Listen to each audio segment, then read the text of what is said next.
Hello बच्चों, मैं संजीदा हिंदी शिक्षिका एलपीएम पब्लिक स्कूल के ऑनलाइन कक्षा में आप सभी का हार्दिक स्वागत करती हूँ।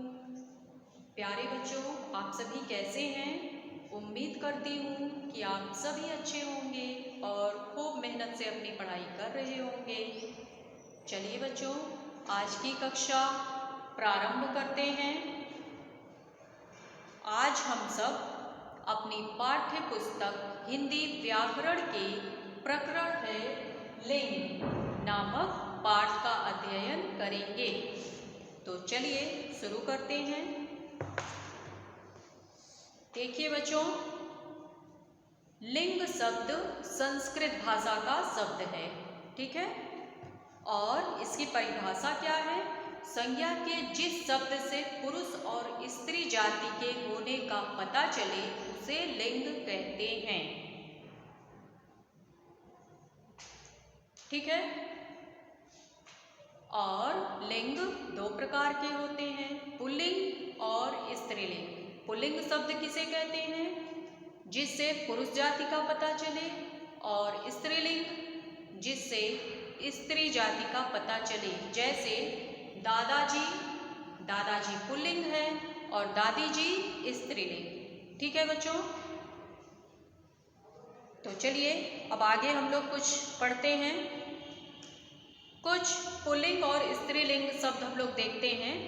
जैसे घोड़ा, अगर बोले घोड़ा दौड़ रहा है और घोड़ा दौड़ रही है, दोनों में क्या सही है? तो रही है तो गलत हो जाएगा, क्योंकि घोड़ा पुल्लिंग है और पुल्लिंग के साथ रहा है का प्रयोग किया जाता है, इसलिए घोड़ा दौड़ रहा है यह वाक्य शुद्ध है, ठीक है। और घोड़ा का स्त्रीलिंग क्या होगा? घोड़ी। मोर का मोरनी, चिड़ा चिड़िया, चूहा चूहिया, शेर शेरनी, ठीक है बच्चों। समझ में आ रहा है सभी के? और कुछ शब्द ऐसे होते हैं जो दोनों रूपों में समान होते हैं, ठीक है। जैसे कोयल, कोयल दोनों रूप में कोयल ही होगा। अगर हम बोलें कोयल का पुल्लिंग क्या होगा, तब आप बताएंगे नर कोयल। कुछ शब्द जो समान होते हैं दोनों रूपों में, उनमें पुल्लिंग का पता लगाने के लिए नर का प्रयोग करते हैं और स्त्रीलिंग का पता लगाने के लिए मादा का प्रयोग करते हैं। चलिए थोड़ा सा बोर्ड पर समझते चलिए। सबसे पहले आप नोट करिए, लिंग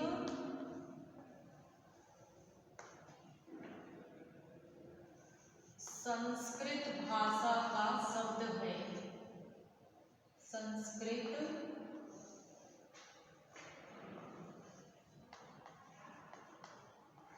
भाषा का शब्द है, ठीक है बच्चों। लिंग संस्कृत भाषा का शब्द है, इस चीज को नोट कर लीजिए। और आपको पता चल गया संज्ञा शब्द के जिस रूप से पुरुष जाति और स्त्री जाति के होने का पता चले उसे लिंग कहते हैं। और लिंग दो प्रकार के होते हैं, ठीक है। कौन कौन से? पुल्लिंग, पुल्लिंग, और दूसरा है स्त्रीलिंग। संज्ञा शब्द के जिस रूप से पुरुष जाति का बोध होता है उसे पुल्लिंग कहते हैं। जैसे दादाजी, दादाजी पुल्लिंग है, ठीक है। और स्त्रीलिंग संज्ञा शब्द के जिस रूप से स्त्री जाति का पता चले उसे स्त्रीलिंग कहते हैं। जैसे दादी जी,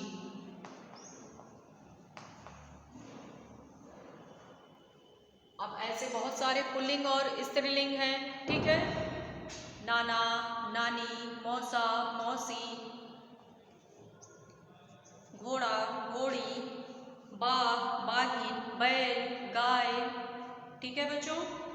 और कुछ शब्द ऐसे होते हैं जो दोनों रूपों में समान होते हैं और उनका लिंग पता करने के लिए हम नर और मादा का प्रयोग करते हैं। ठीक है, जैसे कोयल। कोयल का पुल्लिंग क्या होगा? नर कोयल। और कोयल का स्त्रीलिंग क्या होगा? मादा कोयल। इसी प्रकार बहुत सारे शब्द हैं, जैसे मच्छर। मच्छर तो जानते हैं आप सभी, ठीक है। मच्छर का भी अगर हमें लिंग पता करना है तो उसमें भी हम नर और मादा का प्रयोग करके पता करेंगे। नर मच्छर, मादा मच्छर। और एक मगरमच्छ होता है, नर मगरमच्छ, मादा मगरमच्छ। इसी प्रकार मछली, नर मछली, मादा मछली। उल्लू, नर उल्लू, मादा उल्लू। ठीक है बच्चों।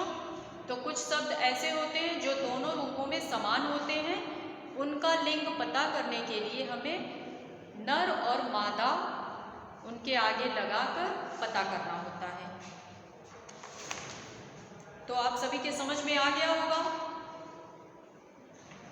इसी प्रकार इस संसार में जितनी वस्तुएं हैं सभी का लिंग आप पता कैसे कर सकते हैं? उनका वाक्य बनाकर। ठीक है, जैसे अगर पूछा जाए पेन, पेन क्या पूछा जाए? पेन कौन सा लिंग है? तो आप वाक्य बनाएंगे, पेन अच्छा है कि पेन अच्छी है। आप वाक्य बना लीजिए। अगर आपसे कोई भी शब्द पूछा जाए और ये कहा जाए कि आप बताइए इसमें कौन सा लिंग है, जैसे पेन में कौन सा लिंग है, तो आप सबसे पहले वाक्य बना लेंगे। ठीक है, आपको पता चल जाएगा कि इसमें कौन सा लिंग है। वाक्य बनाए, पेन अच्छा है कि पेन अच्छी है। तो पेन अच्छा है ये तो कोई नहीं कहेगा क्योंकि ये गलत है। ठीक है, पेन अच्छा है, पेन अच्छी है नहीं बोलेंगे, क्या बोलेंगे? पेन अच्छा है। ठीक है, इसका मतलब अच्छा का प्रयोग कहाँ पर हो रहा है? पुल्लिंग के लिए हो रहा है। और वाक्य को हम एक चीज और नोट कर लीजिए, वाक्य को हम 3 आधार पर बना सकते हैं। ठीक है, यहाँ नोट कीजिए, वाक्य को हम 3 आधार पर बना सकते हैं। सबसे पहले सर्वनाम के आधार पर,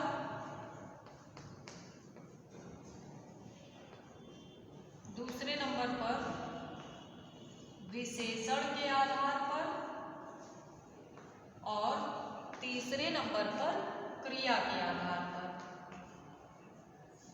अगर कोई शब्द कोई देता है, पूछता है बताओ इसमें कौन सा लिंग है, तो आप वाक्य बनाएंगे इन तीनों के आधार पर। तभी आप बता पाएंगे कि कौन सा पुल्लिंग है और कौन सा स्त्रीलिंग है। इसमें आपको कुछ रटना नहीं है, केवल अच्छे से समझना है। सर्वनाम, जैसे सर्वनाम में मेरा और मेरी लगाकर आप वाक्य बना सकते हैं। विशेषण में अच्छा और अच्छी लगाकर वाक्य बना सकते हैं। क्रिया में होता है,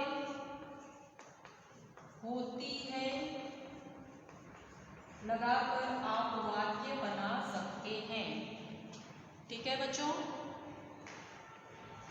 जैसे पेन अच्छा है, वाक्य बनाए पेन अच्छा है, इसका मतलब अच्छा है, पुल्लिंग। ठीक है, कुर्सी अच्छी है, स्त्रीलिंग, क्योंकि कुर्सी अच्छा है नहीं, कुर्सी अच्छी है। ठीक है, स्त्रीलिंग। ऐसे आप वाक्य बनाएंगे।